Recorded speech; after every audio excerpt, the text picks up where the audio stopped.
Hi everyone. I want to do a video today on on a book that I think is really terrific and that hasn't gotten as much attention as I think it deserves. I can't really show you the cover because it's an ebook, but the title of the book is "Flight of the Golden Geese: How the 1% Matter to the 99%." And this is a book that is co-authored by Ian. I think his name is Angell, Angell, who is a professor at the London School of Economics, and David Lesperance, who is perhaps the world's preeminent lawyer, advising on high net worth people how to navigate their taxes and so forth. And and this book here, and I'll provide a link to it shortly, is part manifesto, part academic work, and then part uh, sort of an advisory and consultative book. And the basic thesis of it is the golden geese is the term they use for basically the top 1%, or really even the fraction of the top 1% of wealthy people around the world who amount to comprise a very high percentage of taxpayers in around the world. And what Angell and Lesperance basically argue is that there's, if you look at trends in most parts of the world, especially the wealthy democracies, the trend is toward higher taxes, higher spending, more regulation, and that this is happening at precisely a time where there's more mobility, more globalization, travel's easier, technology is easier. Unlike a generation or two ago, a lot of other places in the world outside of the US and the Western world are coming of age and developing and modernizing. And and so Angell and Lesperance are basically predicting, but also in a sense advocating, that those who are wealthy have a choice beyond remaining where they were born or where they currently live, and dealing with regulations and taxes and other issues, and really that they can take advantage of this new global order and essentially choose how much they pay in taxes, and choose the regulations that they're under, and basically by adopting a creative strategy where they sort of move themselves, move their assets, structure their businesses, and so forth, and ultimately navigate their actual passports and citizenships, that they can optimize their income and so forth. Now, I became interested in the subject generally. I began to think about it when I was on the Huckabee campaign and I was living in Arkansas. And I was seeing the fact that, this was not the Republican Party or the conservative movement that I had sort of associated with that of the Republican Party in the 90s, or even the George W. Bush era. It was really moving in a populist direction. The base of the party was moving to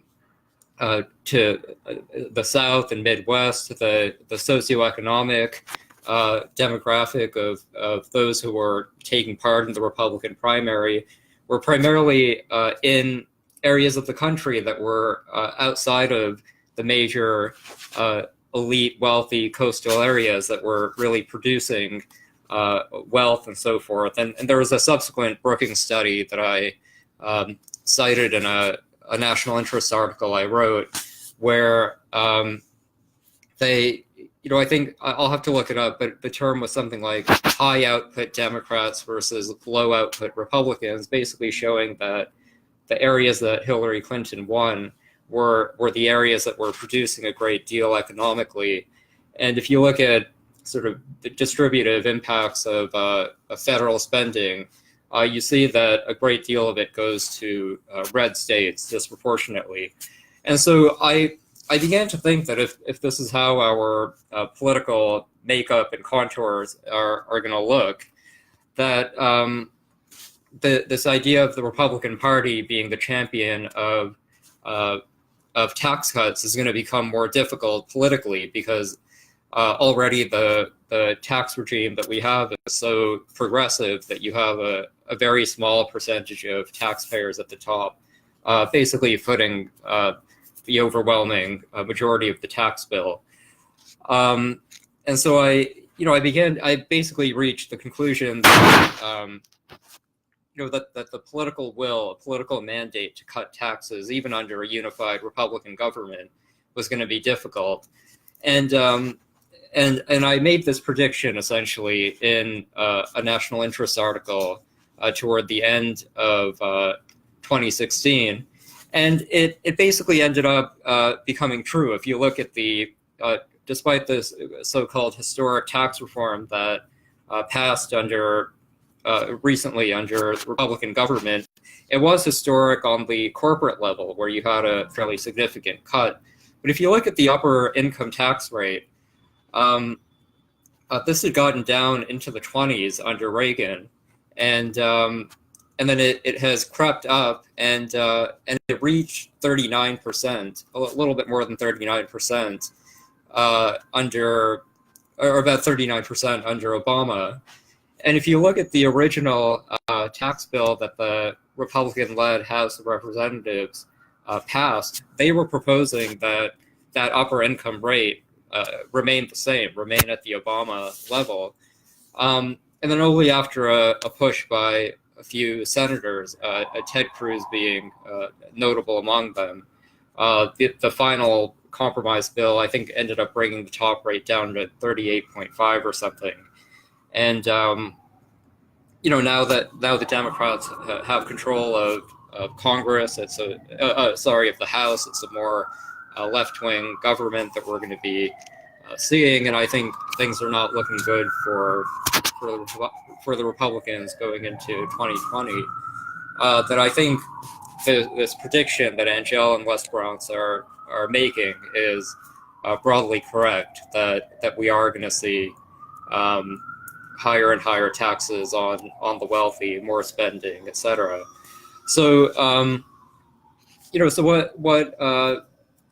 what they recommend in this book, Flight of the Golden Geese, is basically that a big part of optimizing your finances and ultimately your liberty is by creating a passport portfolio, where you basically invest in residency programs, citizenships, you get different passports, you move your assets and so forth, and then you can almost basically choose your tax rate and other things.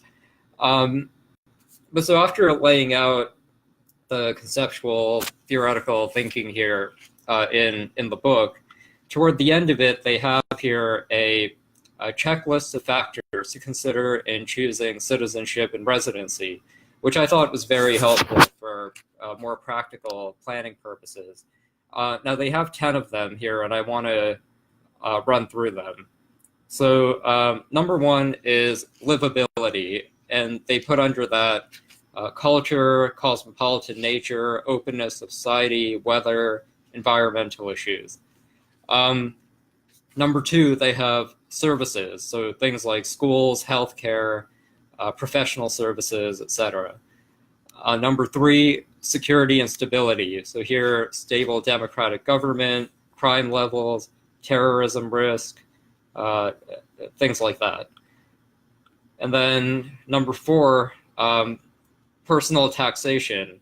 And this one can get very complicated, but they're talking about the taxation-based policy, the income tax regime, estate and capital taxes. And so when you really begin to dig into this, a big part of where you're ultimately going to optimize your tax situation is not only by looking at the rate, but also the way the country taxes. So for example, if you're living in a country that is a territorial tax country, but they have, even if they have a high rate, territorial tax, meaning that you're taxed on income that you're earning in the country, but if you have a business outside of the country or whatever, you can largely avoid taxes from that. That might end up being the best deal if you have, for example, an online business or remote incomes of some sort. But obviously, if your wealth is tied up in capital gains, then that's sort of the more pertinent issue. So the tax regime can become very complicated. Another issue worth mentioning here on the tax, a big motivation for the wealthy is looking at estate and inheritance and how you can really pass down wealth to your children without getting hit by the tax code. Number 5 is business factors. So business-friendly environment, access to educated labor force, access to professional business services. Number 6, the location, things like the time zone and the travel distance to places you want to be, whether for family or business or whatever. The next one is mobility. So the degree of respect that the passport carries on a worldwide basis. So if you have a passport, can you get around to other countries? Visa-free travel, and this is a big one for figuring out how long you can actually be in a place without either getting kicked out or having to do a visa run or becoming tax eligible. Easy access to flights and hubs, ability to move money freely, and freedom of movement within the country. And also the right to work and live in other countries. So, mobility, for example, would be relatively high in the Schengen area, where you can travel between different European countries and so forth, but it's going to be more of a problem with a country with very strict immigration policies and the like. Number 8, rule of law. Are your contracts going to be enforced? Do you have access to fair courts, etc.? Number 9, immigration issues. Is this a country with cultural heterogeneity and acceptance of immigrants? Do they actually want immigrants to be coming in? Are they providing tax incentives for immigrants? What are their naturalization policies? And a big one here, the book was quite interesting to me here on this immigration point, because we think of the U.S. as being a country that's very friendly to immigrants, and obviously historically it has been. But if you really look at concretely our policies and what it takes and requires to get here, and you compare that to many other countries that we don't associate with being immigrant countries or cultures, the reality is that actually, especially if you're in this high net worth category, there are a lot of citizenship by investment programs, or just a great deal of incentives that they have to bring in the best and brightest that are not true in the U.S. And actually, one of the things that I learned from this book is Canada, actually, which we sort of stereotype as being this more socialistic version of the U.S., actually is offering pretty generous sorts of policies and the like to try to attract top-tier talent. And then the final one here is that they call it other factors, but they say, for example, mandatory military service or privacy and reporting requirements. And I thought this one was really profound, because I think if you're trying to leave the country or sort of become a more global citizen or whatever, presumably to optimize and maximize your freedom, you may find other countries that appear to be a better fit, but if they have certain requirements related to national service or whatever, even if they don't affect you immediately, they could certainly affect your children. Mandatory military service would obviously be very big. I was also thinking, too, in this category that there are a lot of issues here around being a parent and regulations for childhood. So I would put in that category, for example, things like immunization and vaccination mandates. These vary quite a bit between different places. Another one might be something like homeschooling regulations, where there are, for example, very well-respected constitutional rights for homeschooling in the U.S. or Ireland or places like that, but it very much remains an exception in certain other parts of the world. The conclusion that I sort of drew from reading this book and doing some writing on it, and I'll link to some of my articles where I write about this book and praise it, is a lot of this really, this checklist, I think, is very helpful in really thinking through, at the end of the day, what are your core values? And I think that in a certain sense, the U.S. is unique. I think one area, for example, is the extent to which we protect free speech rights. I mean, I think the U.S., at least on a constitutional and legalistic level, very much remains the gold standard in preserving free speech. Now, whether or not in practice you have free speech in the country, I think is a more open question. Obviously, if you're working in a corporation, or if you're an academic writing about certain sensitive issues, you may have more freedom elsewhere. I think also our culture is in a certain way welcoming and whatever. But I think increasingly it's an open question whether the U.S. is the best bet for really optimizing and maximizing your individual freedom. And I think the higher and higher you go on this income spectrum, the more this really becomes a live issue. So it's something that I've taken an intellectual interest in. I've written about it. I think this book is really terrific. It's an ebook. I'm going to actually send this video to David Lesperance, who's become a friend of mine, and encourage him again to either do an updated book or write a new one and get it printed, because I think it's really important and timely.